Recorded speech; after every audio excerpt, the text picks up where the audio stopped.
Hi mga sis! So for today's video, may nag-order nga sa atin ng couple mug. Ipangre-regalo niya daw sa wedding. Ang napili nga ni client na color is pink and blue. At syempre, dito na naman ako para mag-share ng kahit papaano habang nagpapack tayo ng orders. Alam niyo ba, nung nag-start ako sa business na to, hindi talaga ako sure kung magkiklik siya. Pero by faith, di ba yung faith is hindi naman siya nakikita mo na agad. Yung faith is not seeing, faith is believing. Kahit hindi mo alam na may mag-order sa'yo, mag-act ka na by faith kasi alam mo, meron kang faithful God na never kanyang iiwanan. Ganon yung standing ko at ganon yung gusto kong i-share sa inyo na ano man yung mga gusto nyong gawin, napaka-importante na ina-acknowledge nyo yung faithfulness, yung mercy, yung love at yung grace ni Lord sa life nyo. Kasi doon ka dapat magdepende. Kasi kung sa sarili mo ka magdedepend, sometimes talaga, or most of the time, failure talagang makakatapat mo. But that's the good thing about Jesus, about Daddy God. Even yung nasa failure ka na mode,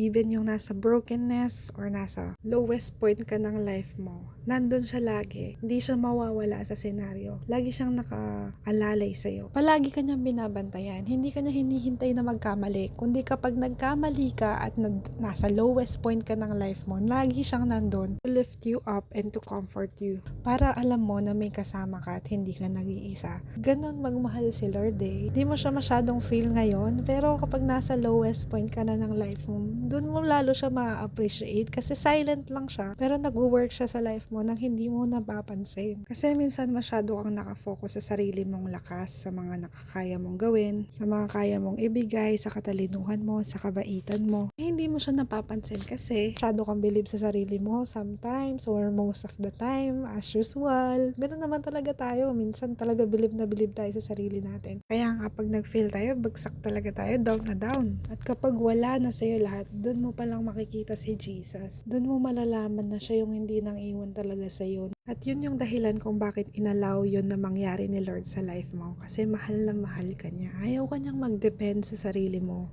Doon mo talaga ma-appreciate yung love ni Lord sa'yo. Yun yung very reason kung bakit namatay si Jesus sa cross, na ilibing siya at nabuhay siya.